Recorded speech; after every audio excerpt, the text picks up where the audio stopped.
ఈ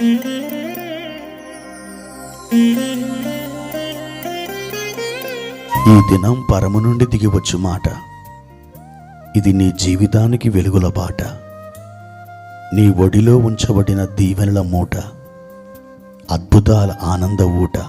సెప్టెంబర్ 13 సంవత్సరమంతా మీరు బైబిల్ చదివి ముగించడానికి ఈరోజు మీరు చదవలసిన లేఖన భాగము ఉదయం సామెతలు 16, 17 మరియు 18 అధ్యాయములు. సాయంత్రం 2వ కొరింథీ పత్రిక 6వ అధ్యాయము. క్రీస్తునందు ప్రియమైన దేవుని బిడ్డలారా, ఈ ఉదయకాల సమయంలో ప్రభు యొక్క అద్భుతమైనటువంటి ఆయన కృప మీకు తోడై ఉండునుగాక. ఎల్లప్పుడూ ఆయన కృప మీకు తోడై ఉంటుంది. ఆయన కృప మిమ్మల్ని ఎన్నడూ విడిచి వెళ్ళదు. ఆయన నమ్మదగినవాడు, ఆయన ప్రేమ సంపూర్ణుడు, ఆయన మాట తప్పనివాడు, మిమ్మలను అర్థం చేసుకునే అద్భుతమైనటువంటి ఆదరణకర్త. కాబట్టి ప్రియ దేవుని బిడ్డలారా, దేని విషయమైనను మీరు చింతపడవద్దు. ప్రభు మీద మీరు భారం వేసి ముందుకు మీరు సాగి వెళ్ళండి. ఈ ఉదయకాలం ప్రభువారు ఇచ్చిన వాక్య భాగాన్ని చదువుకుందాం. యోబు గ్రంథం 24వ అధ్యాయము 22వ వచనాన్ని చదువుకుందాం. ఆయన తన బలము చేతను బలవంతులను కాపాడుచున్నాడు. కొందరు ప్రాణమును గూర్చి ఆశ విడిచినను వారు మరలా బాగుపడుదురు. ప్రియమైన దేవుని బిడ్డలారా, మన జీవితంలో కొన్నిసార్లు ఆశలు కోల్పోయిన పరిస్థితులు, ఆ సమయాలు ఎదురుపడుతూ ఉంటాయి. ఇక మనం అనుకుంటాం, నాకు ఏ దారి లేదు, నాకింకా ఏ ఆశ లేదు, నా పని అయిపోయింది, ఇంకా నేను ఏం చేయగలను, మరణమే నా ముందున్నటువంటి ఏకైక పరిష్కారం అని చెప్పుకొని ఆశలన్నీ కూడా కోల్పోయినటువంటి వారమై నిరాశ వలయములో చిక్కుకొని బేలగా దీనమైన చూపులతో దిక్కులు చూస్తూ ఉంటాం. నిజమే, మనకు అలాంటి పరిస్థితులు చాలాసార్లు వచ్చి ఉంటాయి. కానీ దేవుడు ఒక అద్భుతమైన వాగ్దానం చేస్తున్నాడు. కొందరు తమ ప్రాణమును గురించి ఆశ విడిచినను మరలా బాగుపడుదురు. ఎంత మంచి వాగ్దానం! ఇటువంటి అవకాశం కూడా ఉన్నదా? ఇటువంటి పరిస్థితి నేను ఎదుర్కొనగలనా? ఇది నాకు సంభవిస్తుందా?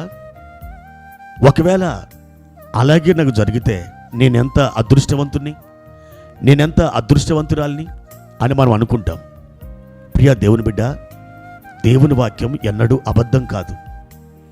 దేవుని వాక్యం యథార్థమైనది, అది సత్యమైనది.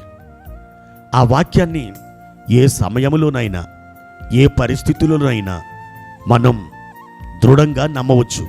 అది అనేక పరీక్షలకు గురి అయి నిలబడ్డ గ్రంథం, నిలబడ్డ వాక్యం. కాబట్టి మీరు మీ ప్రాణాన్ని గురించి ఆశ వదులుకున్నారేమో, డాక్టర్స్ ఇచ్చిన రిపోర్ట్ మిమ్మల్ని భయభ్రాంతులకు గురి చేసిందేమో, ఒకవేళ ఇక నాకు చావు తప్పదు, ఇలాంటి సమస్యతో ఎదుర్కొన్నటువంటి వాళ్ళు నా కళ్ళ ముందే ఎంతోమంది చనిపోయారు, ఇక నేను కూడా వారిలాగా చనిపోతాను అని మీరు అనుకుంటున్నారేమో. నా ప్రియమైన దేవుని బిడ్డ, గట్టిగా దృఢంగా నీవు దేవుణ్ణి నమ్ము. నీ ప్రాణాన్ని గురించి నీవు ఆశను కోల్పోయినని సరే దేవుడు నీకు సహాయం చేస్తాడు. నీవు మరలా బాగుపడతావు. హిజ్కియా తన ప్రాణాన్ని గురించి ఆశలు కోల్పోయాడు. ఇక నేను చనిపోతాననుకున్నాడు, నాకు ఏ దిక్కు లేదనుకున్నాడు.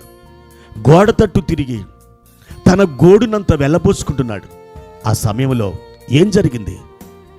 దేవుడు అన్నాడు, హిజ్కియా, నీవు కన్నీరు విడుచుట నేను చూచి తిని, నీ ప్రార్థన నేను అంగీకరించి ఉన్నాను.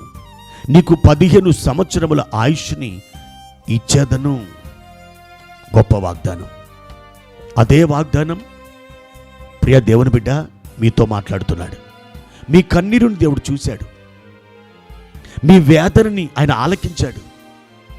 నీ బాధని ఆయన దృష్టించి ఉన్నాడు.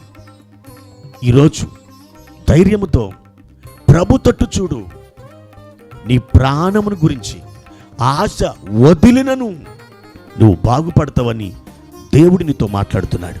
ఒకవేళ నువ్వు క్యాన్సర్తో ఆ దశలో ఉన్నవేమో, అయితే నీ ప్రాణమును గూర్చి ఆశ కోల్పోయినను నీ దేవుడు నిన్ను మరలా బాగు చేస్తాడు. ఆయన నీకోసమే గాయపడ్డాడు. నీకోసమే ఆయన దెబ్బలు తిన్నాడు. ఆయన పొందిన దెబ్బల చేత మీకు స్వస్థత కలుగుచున్నది. మీరు నిరీక్షణతో ఆయన తట్టు చూడండి.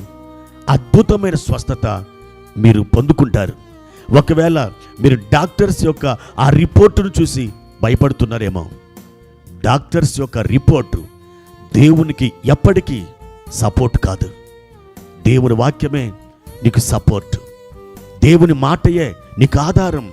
ఆ మాటను పట్టుకొని ధైర్యంగా నిలబడు. ఒక మంచి శుభవర్తమానం నువ్వు వినబోతున్నావు. దేవుని కృప నీకు తోడైనగాక. ప్రార్థన. పరిశుద్ధుడా, గొప్ప దేవుడా, నీ వందనాలు. ఈ ఉదయకాల సమయంలో మా తండ్రి, మా ప్రియులను ఒక్కసారి సంధించండి. ఎవరైతే వ్యాధులతో, రోగములతో మంచాన పడ్డారో వారిని ఇప్పుడు జ్ఞాపకం చేసుకునండి. మీరు వారిని స్వస్థపరచండి. ఈ ధ్యానం వింటుండగా ప్రభువా, నీ బిడ్డలకు విడుదల కలుగునుగాక, నీ బిడ్డలకు స్వస్థత కలుగునుగాక. ప్రభువా, అద్భుతములు జరుగునుగాక. మా నాయన హిజ్కియాను మీరు బాగు చేశారు ప్రభు. ఆయన కన్నీరు విడుచుట మీరు చూచారు. ఇప్పుడే మా ప్రియులను జ్ఞాపకం చేసుకొని మీరు పొందిన గాయముల చేత స్వస్థపరచుమని యేసు నామమున ప్రార్థించి వేడుకుంటున్నాను తండ్రి. ఆమెన్.